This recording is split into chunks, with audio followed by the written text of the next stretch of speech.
really hard? No, I think it just is a reflection of the fact that I think these days journalists often get as much scrutiny, if not in sometimes cases more than politicians, which is kind of a weird way around. It's one of the sort of advents, one of the things that social media has done.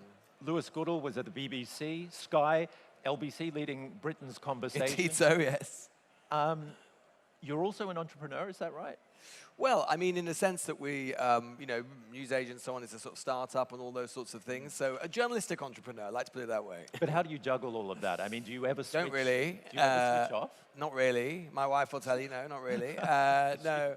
I mean, it's impossible to. I mean, look, at the moment, we've just literally had a change of prime minister, you know, the sixth one in 10 years. So it's very, very hard. Every time you think you're kind of sort of just getting a sort of like there's going to be a little oasis of calm, there isn't. But that's the world that we live in, isn't it? So the big story today? Well, it's the Prime Minister's resignation. It's still Starmer. It's still Starmer. Also, what might replace Starmer or who might replace Starmer. Yeah. That will be your big story for the next week? Oh, I think for the next couple of weeks, for sure. Yeah. I mean, you know, I mean, even though we change Prime Ministers more often in Italy these days, it's still a relatively big story when the leader of the country changes. Okay, well, let's talk more about that on the stage. Just tell me why you quit the BBC. Because a lot of people here look up to the BBC. I've had bosses who blindly follow the BBC. I think there was my feeling was, which side do you want me to sit on? Okay, if I could get your attention. Lewis Goodall is joining us now for a talk on his perspective on the challenges facing journalism. You've just heard from big tech and some of the technical challenges that we have. But there's also the challenges we have, as we were just talking about, from viewers who can be so extreme. They're sitting there behind a mask in many cases.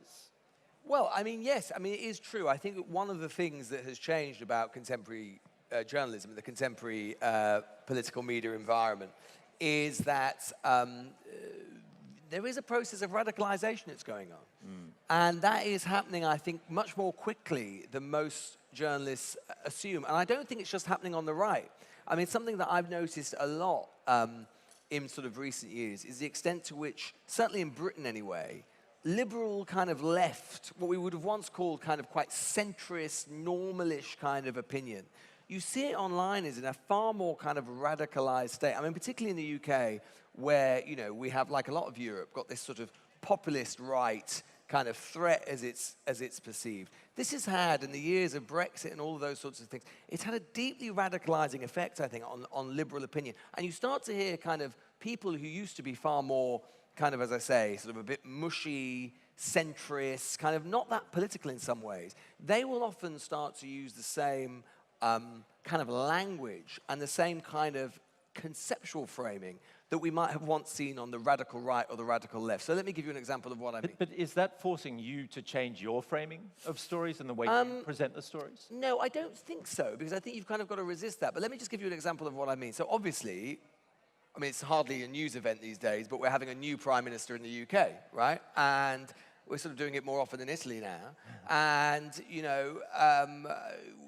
one of the things about Keir Starmer, who is in many ways kind of, there's a really fascinating thing about Keir Starmer, which is that one of the odd things about him is that he's so loathed by so many people. Now, you might look at Keir Starmer and think, well, he's not the most inspiring person in the world, he's not the most interesting person in the world, but what is there to hate about him, right? I mean, he basically kind of, is just this quite mild-mannered, ordinary-ish kind of man who's achieved quite a lot in the law and gone into politics. But believe me, there is a huge part of the British public who despises him. Like, genuinely despise him, and they can't even articulate why. And then there is this kind of smallish, but nonetheless kind of, significant group of people who are his kind of natural supporters, who basically believe that he's a saint, like an actual saint, that a man who is that decent, that good, could never be committed to commit a mistake. And when I've been reporting in the last 24 hours on Starmer's departure, that second group of people who would once have been like the ordinary people in politics, the kind of people not especially extreme or the other, they start attacking you as a journalist in the same way that the radical left or the radical right might once have done. They're saying, You're out to destroy him. The media have been out to destroy him from the very beginning. This is all part of a massive conspiracy to destroy this ordinary, decent, good man. These are sort of like, you look at their profiles online, they're doctors, they're lawyers, they're people who would once not have been especially politically radicalized, but they have become so. And I think that kind of gradual the fringe determining kind of where our journalism sits and where politics sits is, for me, the sort of crucial element and component of our time in sort of covering stories now. So when you're covering a story like Starmer, what are your sources? Where do you go first to get your information on any given day? Well, I mean, it would be the traditional thing. I mean, I spent the first part of my career as we say in the UK, a lobby journalist, i.e. working in Parliament. And I do the same thing that I've always done, which is, the people around him, Labour MPs, sort of people who know him well and so on. But even that, just to take it back to what I was just talking about, even that now, I've never quite calibrated how to get to the bottom of this, but even that sort of traditional way of doing political journalism, which was, my bread and butter, which is, you go to sources, the sources tell you stuff, you relay that to the public saying, source X has told me this, source Y has told me that, blah, blah. Even that is treated with great suspicion now, right? You still say things like that online, you say, we don't want to hear about your sources, name your sources, all of this sort of stuff. It's a really different it's a different mode and a different sort of transition that I think we've had to adopt, because those more traditional things that I think would have once impressed people and impressed audiences actually just sort of generate suspicion now. But that conversation is still open. I mean, there are a lot of journalists here today who don't have that conversation, who don't have that access to politicians. Yes. People in Pakistan, China, of course, Russia. What would your advice be to them? You're someone who really talks out loud, who takes these politicians to task. You don't even let them get a word in sometimes. Oh, thank you. But it's a skill, because these guys are spouting garbage sometimes, and you've got to find a balance, because people don't like it on YouTube, for example, when you cut in all the time. No. They want to let people speak and listen to them, but when what they're saying is garbage, you're going to call them out, aren't you? Well, look, it's as ever with so much of the rest of the media, right? The truth is that what's sort of come out at the bottom is the kind of middle ground. So what do I mean by that? Like, you're talking there about, in terms of not letting someone getting a word in. We know, because we're basically in the content game now, right? This is also a transition that's happened to journalism. We're in, as much as a journalism game, we're in the journalistic content game. And I don't resile from that, because as I always say, journalism isn't a museum. We're not trying to create sort of artifacts that might be sort of lifted by a curator in years to come and maybe someone will see. Journalism has to be observed. It has to be seen. Otherwise, what's the point of it? It has to make a difference. And so therefore, you've got to get eyeballs, and in the attention deficit age that we're in, that's difficult. We all know that. And so in terms of political interviews, you're right. Those sorts of live political interviews, both the politician and the interviewer now, they know the game. We're all looking for the clip.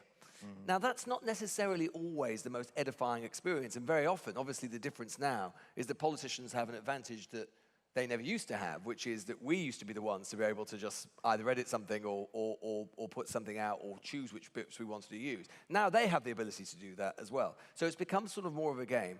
And so that is less edifying. On the plus side, and I do think that very often we get a bit Eeyore-ish in the media sometimes, we're constantly sort of harking back to an age that was better. My day job these days is in podcasting and political podcasting. The conversations that you can have with politicians and the richness that you can have, because you have more time, because things can breathe. Audiences love that, and they resonate with that, and the politicians like it, and the interviewers like it. So although, yes, the kind of clip game and the content game is sometimes a little unseemly, and we all know that, it's also true to say that the avenues to have richer conversations and do richer journalism, I actually think now is one of the most exciting things about the media. I mean, at the very start of the year, I went to Minneapolis during the ICE raids and reported for the newsagents, my show, from there. We did a sort of hour and a bit sort of special on that, of like incredibly rich, granular audio and visual reporting. In my old life at the BBC or Sky, we might have got 3 minutes. If we were very lucky, might have got 7 minutes. In a far less rich, far less contentful, impactful bit of journalism. So you have to work harder to get the attention. But my experience is that when you do get the attention, quite often the richness of the journalism you're providing is greater. So actually, I think a lot of the media environment today excites me a lot. How, though, do reporters in a country where you don't have the access to politicians, what would your advice be to them? How do you give them courage without sending them too far, without them ending up in jail, without them worrying about their lives or livelihoods? Well, look, I mean, I've always been fortunate to report from political democracies. That's my, the US, UK, Europe. That's always been my thing. I've done reporting from countries which haven't been democracies, but not sort of work there day to day. So I don't really think it's for me to give advice. All I would say is that the positive thing about the world that we're in now, sort of related to what I was just saying, obviously irrespective of the fact or cognizant of the fact that there will be reporting restrictions and difficulties in those countries, is there are so many more. It is harder now for states to control the narrative and control everything we've seen. Look, let's just look at what we've seen with the Iran war just now. They try and put the internet down. Didn't stop the world and didn't stop incredibly brave journalists. Look what happened in Gaza. Again, Israeli government doing everything they can to control the flow of information, unbelievably, extraordinarily, and something they still haven't had enough flack for, in my view, literally preventing journalists from the only war zones in modern history for journalism to literally be prevented, for there to be a prohibition on journalism. And yet, thanks to the extraordinarily brave efforts of Palestinian journalists in Gaza, the world still knew, at least to some extent, what was going on there, actually breaking through the fog of war. So again, and which would not have been possible without some of the technologies that we now enjoy. So again, this is kind of what I go back to. We have a tendency as journalists to be negative. That's one of the things that the public often don't like about us.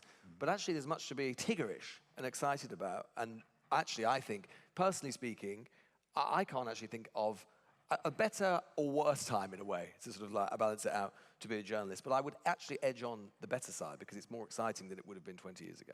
So when it comes to your sources, have they changed over the past 20 years? Well, they constantly change because we keep having new prime ministers. So you have to kind of constantly adjust to it, unfortunately. I mean, when it comes to being on TV or being on social media. Oh, well, I tell you this. This was another thing which I think makes this age to be a journalist incredibly rich. I mean, when I think back, for example, I mean, the truth is your sources change according to what the story is, right? And what job you're doing, inevitably. And, when I think back to, say, the COVID period, when I was at the BBC and I was doing a huge amount on kind of, the health service and public services and what was going on in local government, I mean, it was like, it was impossible to almost keep it all in your head, right? Because it was such a totalizing story that, it was affecting and afflicting every part of British public life, like it would have been here and everywhere else as well. And at that time, genuinely, my best sources weren't politicians or people working in government, because to be honest, they didn't have a clue what they were happening. There were people who were DMing me on then Twitter or Instagram or whatever it was every single day saying, Lewis, this is happening in this hospital, or Lewis, this is happening in these schools, or Lewis, this is happening in this local service. So, and again, I did so many stories about, things about which I just realistically could never have heard, or at least it would have taken me forever to hear. Someone would have had to write to me or whatever it was, by which time the story sort of went away. So actually, my favorite periods in journalism have been the periods when actually, as sort of slightly hackneyed and cliched and corny as it is to say, your sources are your viewers and your listeners and the people that you form a relationship with, which is also something I think edifying about this new era of journalism, which is that, and it can be a bad thing because they can very much tell you very quickly what they think when they don't like it, but we as journalists, I think, do have a more direct relationship with our viewers, listeners, readers, whatever it is, than we did in the past. And generally speaking, I think that's a positive thing. What about AI?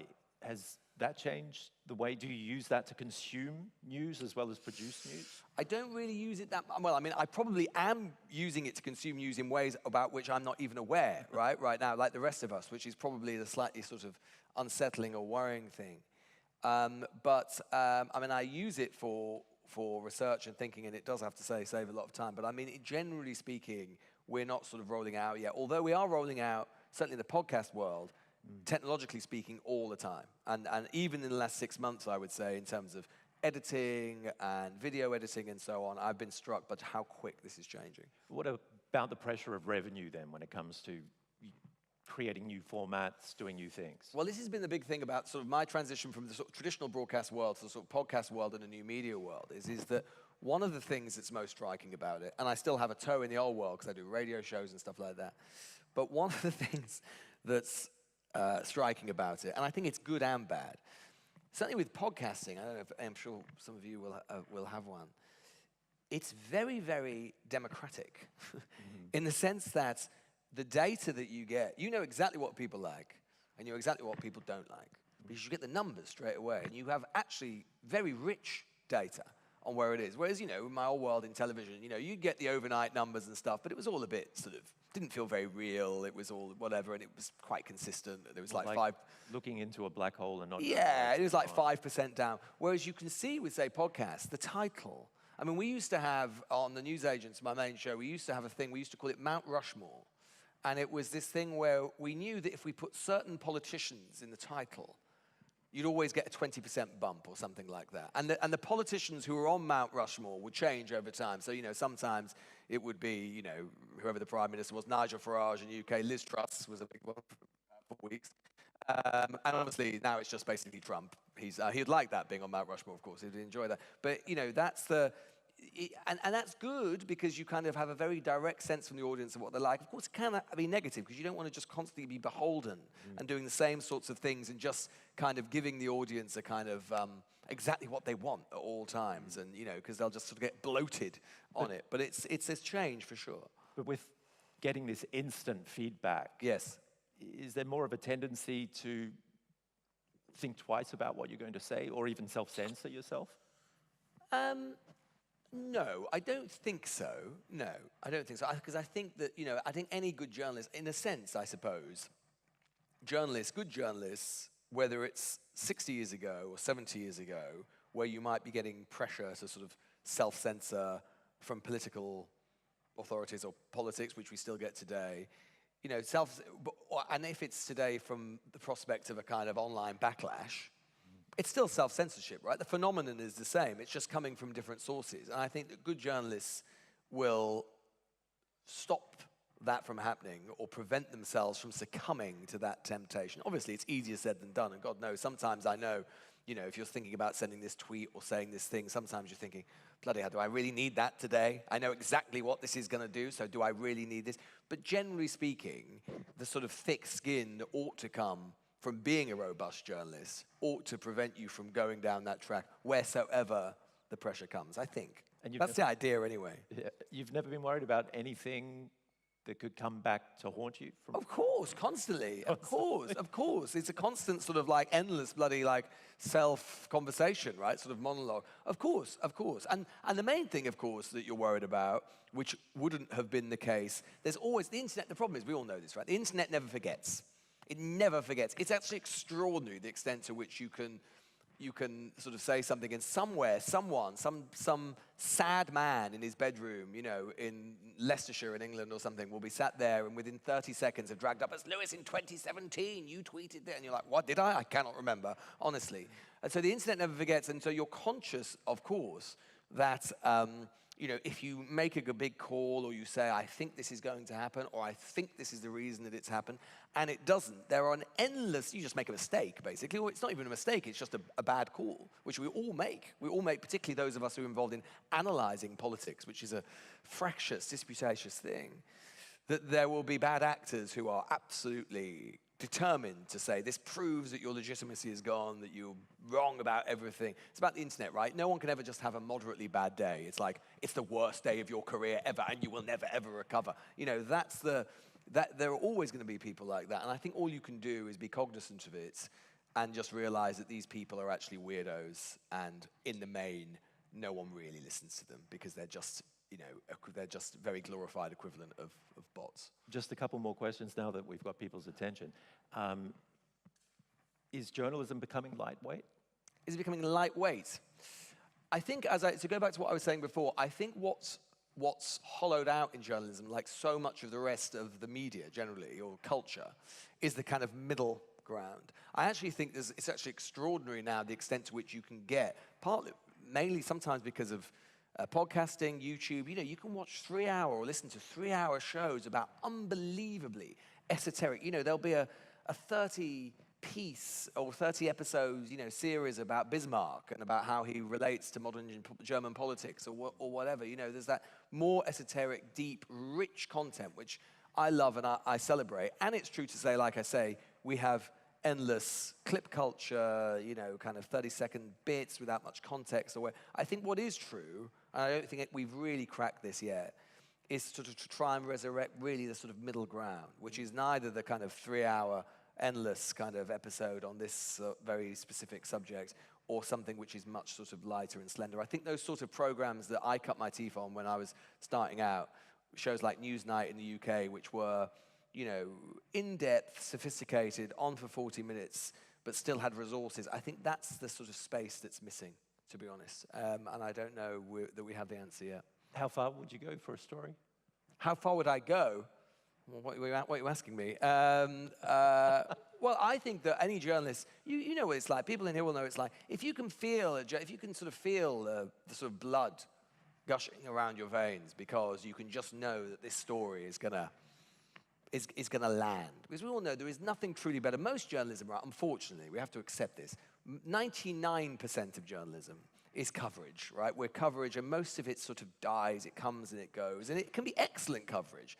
But to be honest, most people aren't going to remember it. We've done 3.5 years of my new show, and I don't know how many episodes we've done, probably, 600 or something. Probably about 550 of those I wouldn't be able to remember. They merge. I can barely remember yesterday's. They sort of merge into one. But there'll always be the 1%, maybe it's a bit more than 1%, 5% of stuff that people really notice and really make a difference in some way, that really kind of lands and everyone's talking about it, and it alters something. Even if by a microfracture, it just shifts something slightly. We all know there's nothing more thrilling than that. So if there's a prospect of that happening, and we all know, we kind of sense it, we intuit it when it's there, then pretty far, yeah.